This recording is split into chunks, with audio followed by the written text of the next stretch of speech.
Good morning. A very warm welcome to honorable ministers, delegates, educators, and everybody in the room from Microsoft as well. My name is Lutz. I'm the Dean of the For Africa Academy. So I'm part of an initiative that Microsoft created about 2 years ago called the For Africa Initiative. We'll talk a little bit more about it later. I've been with the company for about 12, 13 years. For the last 2 years, Johannesburg, South Africa is now my new home, as well as office. I'm very delighted to be here. I want to talk to you a little bit. We are at Innovation Africa, and I want to talk to you about innovation and education in Africa, especially when it comes to employability, entrepreneurship, and hence creating wealth on the continent. And when we talk about that, we really are looking at something that's quite mind-boggling. In fact, the economists called it the great mismatch. On the one hand side, we have a constantly growing number of unemployed people out there. On the other one, we are constantly hearing from employers, from organizations, companies, even government, that we just cannot find the well-educated right talent to fill those open positions. And it seems to be a dilemma that is particularly crucial for young people. Because when you look at it, the world population, about 17-18% of the world population are classified as youth. But at the same time, they are badly hit by that unemployment issue. 40% of all unemployed people globally are young people. So the likelihood to stay unemployed for young people is dramatically higher, and that's particularly true across the African continent. And it's not only true on the African continent, it seems to be a historical problem. In the last 60 years, we've never been at a point where youth unemployment was worse than it is right now. Now, we engage a lot of discussions where there is hope that as the economy recovers, as we get out of the economic slump, that will take care of itself. I don't believe that's a well-founded hope. Because what we're witnessing is not just an economic slowdown. We are living through a transformation in the economy that's a paradigm shift. We're living in the midst of how work itself is changing. We are moving quickly away from the manufacturing economies that almost around the world we grew up in, and that we basically we educate students still for that world that is classified through a very specific way of working, thinking, and so forth. And we're going very quickly into something that most people call information economies, with a very different set of expectations what productivity means, what well-educated means, what it means to be successful in such an economy. In fact, a lot of economists call it the fourth industrial revolution. And one of the key drivers, maybe even the one most important driver, is in fact technology. That data was shared before, but I like to give it a different kind of a twist, because often in discussions that I'm participating in, when people look at the data, they go, yeah, we get it. Developers are important, IT professionals are important, and so forth. We are not talking about ICT professionals here. We're talking about everybody else. The way we educate a car mechanic, an electrician, a plumber, a builder, in fact, our nurses and doctors, our architects, and the list just continues, has been changing and is changing dramatically. And without the right knowledge in ICT, they will increasingly be unable to find a job and join the number of people that, although educated, can't find a position. And again, this one, everybody before me touched upon it as well. So the demand on education is changing because the actual skill sets, the knowledge, the capabilities are dramatically moving away from routine, manual, pure cognitive capabilities to something that is about expert thinking, collaboration, communication, and you can break it down into capabilities that are more specific. In fact, what's really noticeable is when we ask globally, a product like Office makes it in one of the top 3 as a skill set that actually guarantees employability in today's world. So in summary, what we really are facing is, and I really like that quote from Tom Friedman, the author of The World is Flat. We really need to go from an old paradigm that looked all at lifetime employment. My dad was still happy working over 30 years for General Motors. And we're moving quickly into something that really has to do with lifelong employability. So how can we do that? And how can companies like Intel, like HP and Microsoft help you? It probably helps to think about it in the 3 big categories. It's a little bit oversimplified, but it really helps to think about it. Number 1, you have kids in school, and obviously the teachers and educators as well. Then you have youth out of school. Again, that's a number that is increasingly growing and especially hard to reach. because they're not part of an institution anymore. And then finally, if people are lucky enough, they joining the workforce, but because our world of work is developing so quickly, you can't take a job as guaranteed any longer. You have to continue investing in your skills. So really, lifelong learning is the only way we know how to ensure employability moving forward. And what we've done as Microsoft is, over probably 2 decades by now, but specifically the last 5 to 10 years, is create specific programs for all 3 stages that give you, as educators, as decision makers, as government representatives, tools where we can participate and collaborate with you to try to solve that somehow very puzzling picture there. And don't despair, I will not go through every single one of them. I will pick one of them to give you a little bit of an idea of what tools there are. But equally important is it's not just the tools and programs we have, but you need the underlying bedrock, I call it. It's kind of the railroads and streets of the 21st century. You need access to the world out there, broadband internet access. You need devices, especially smart devices, that allow you to take advantage of the access that you created. And last but not least, you need software.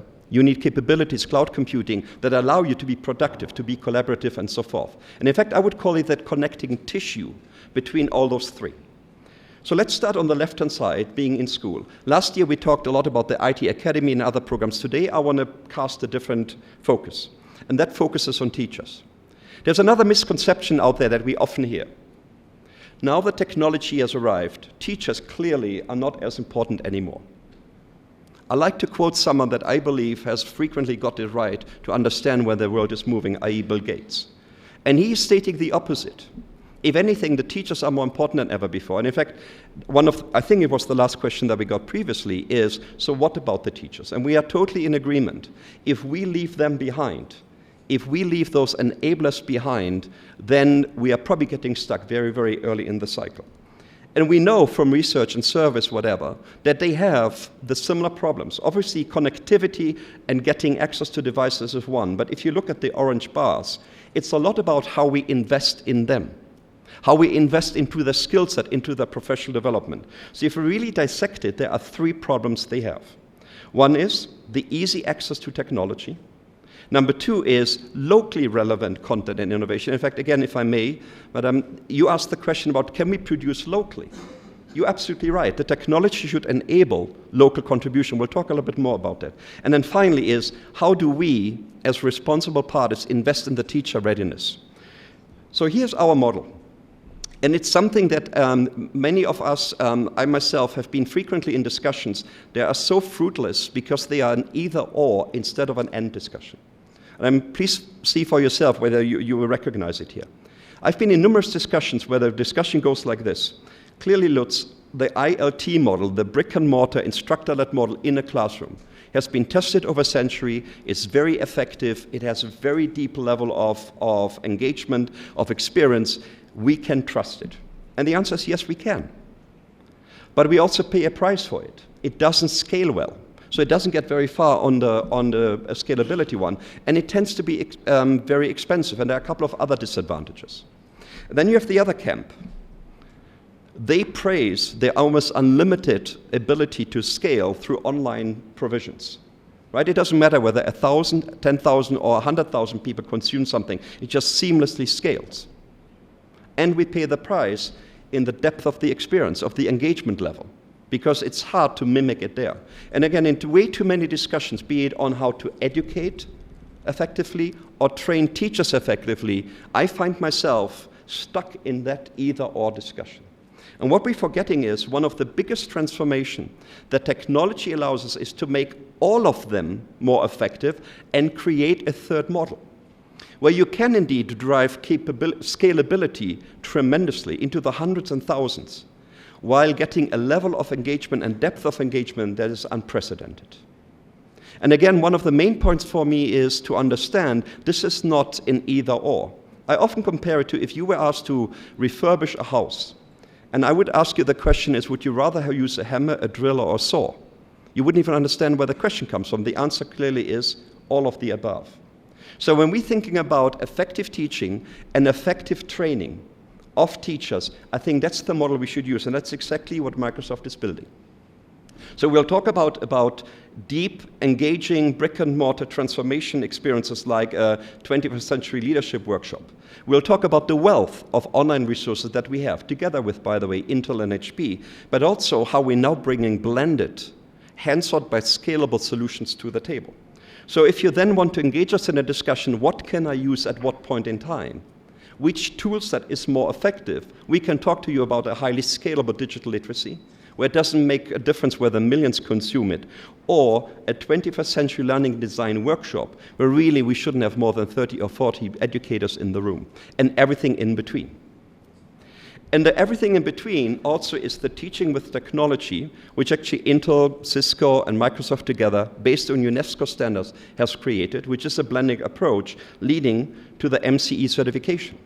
Because we know one contribution that the industry can do is to give you another assessment capability, give you another certificate that signals and guarantees competency. We've done that for teachers with a Microsoft Certified Educator, as well as on a wealth of technology certification, as well as productivity certification. And to give you an idea, Microsoft delivers about 2 million exams per year.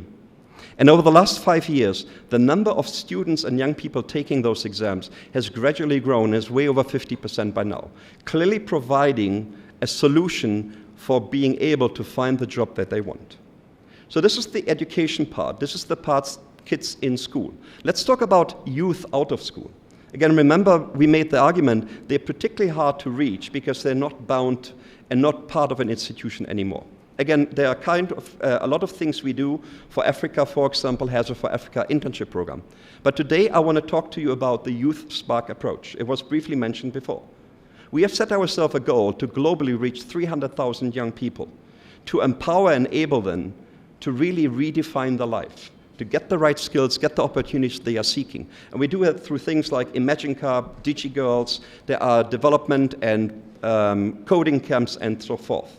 But maybe one of the most important ones that I want to highlight on, especially for the African continent, is what we call our Youth Works portals. You see 4 of them in the order. The first one is Ghana, the second one is Egypt, then Kenya, and South Africa. There's another 8 or 9 by now, so we have over 10 across the African continent. And what they do is they are totally free online provision of help for youth to kind of find their way in the world. They can find out about career path, they can optimize their interviewing skills, they get help with CV writing, there is a job portal, and so forth. We work with global partners like Youth International Foundation, British Council, and a lot of local partners, always focusing on enabling youth that already have left school to invest into their own skill set. And obviously there's a whole array of training offerings. You see one small screenshot. It's just a small element of all the stuff that's out there. And let's come back to the In Africa, for Africa. So what we've done as the For Africa team now, we have taken that portal approach, and we are now creating relevant content on the continent for Africa. We have our own little studio, which, by the way, is run by interns in Johannesburg, and we're creating content like entrepreneurship courses, teaching with technology, where African teachers are sharing their experience, as well as generic project management, sales courses, and so forth. Everything available, free of charge, open to anybody that want to take advantage of it. And this could be for young people trying to find a job, or at the same time, and you see now the Microsoft Virtual Academy, for people that are already in jobs. This is our version of a MOOC. Over 3.5 million learners have registered to take advantage of hundreds of courses, thousands of hours, where industry experts at high quality provide training that enables employability. So we talked about 3 programs. Let's talk about the connecting issue. We talked about connectivity is so important because we can give you all kind of products, content, you name it, but if you don't have access, you get stuck. And broadband affordable access in Africa is a particular problem. So our way of providing ubiquitous, affordable, and robust access is something that we call TV white spaces. And it's really quite interesting because what we have figured out through Microsoft research is how to take advantage of the unused UHF bandwidth that exists everywhere and hijack it, if you want, for internet connectivity. And doing so is really fabulous because compared to other means like 4G and 5G, It has a couple of advantages. Two are particularly important. One is it really reaches much further. So even in the standard thing, you can see that TV white spaces can get you to 500, 700, 800 meter with one installation. You do a point-to-point connection, and suddenly you are in kilometers reach of creating connectivity. The other equally important advantage is the way it is being powered. Standard G4 and G5 connectivity is very energy hungry. TV white spaces you can actually power by solar power, and that's exactly what we do. So you can reach rural areas that don't even have electricity as long as you have solar power there. So again, we can later talk to you about the projects we currently have across Africa. There are 6 up and running right now in Botswana, Ghana, Kenya, Namibia, South Africa, and Tanzania. Let me just pick one to spend a minute on, which is Kenya. You see that all of them are not just enabling education.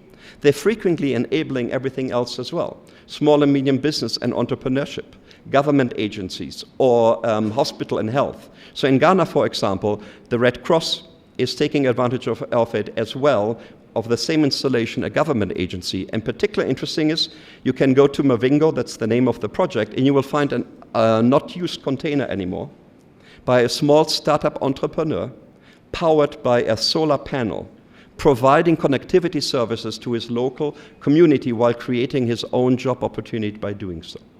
So again, the connective tissue bringing connectivity at an affordable, robust price to the landscape. The second layer of enabling was smart devices and personal computing. And we are a strong believer that you are best served if we don't force you into a one-size-fits-all solution.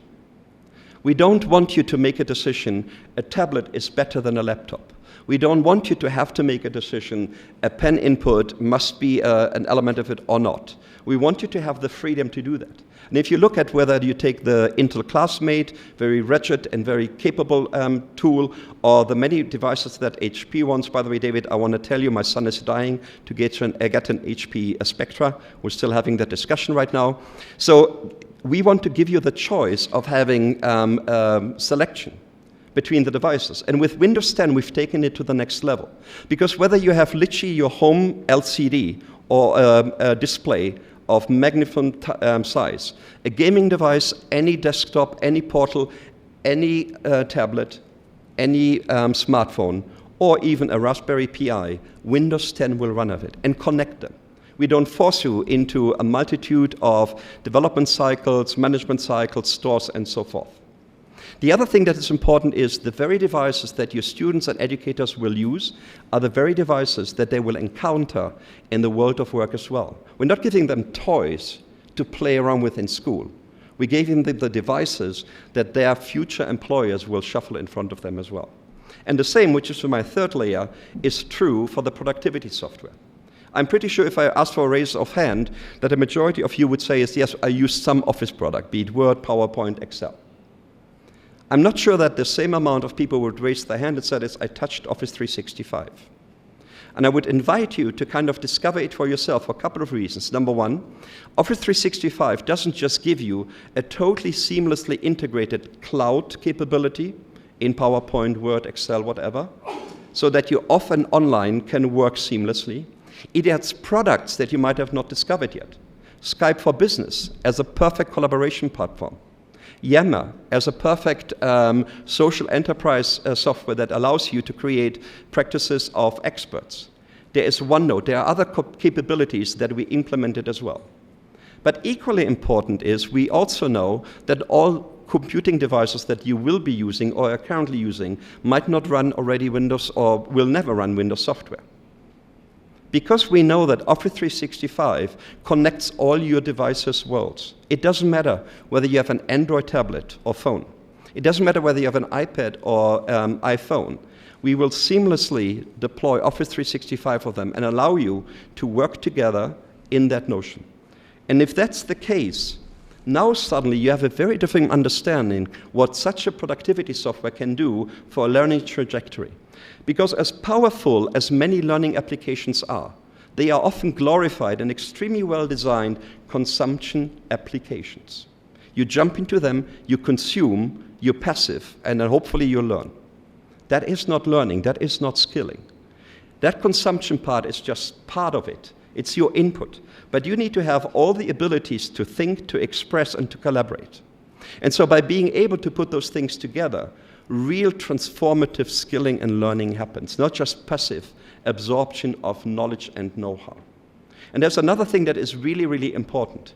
That capability allows you to maybe not even have to invest deeply into a specific learning management system next to a specific learning content management system, and so forth. We'll talk a little bit more about this afternoon. In fact, the own Microsoft for Africa has a thing called School of Government.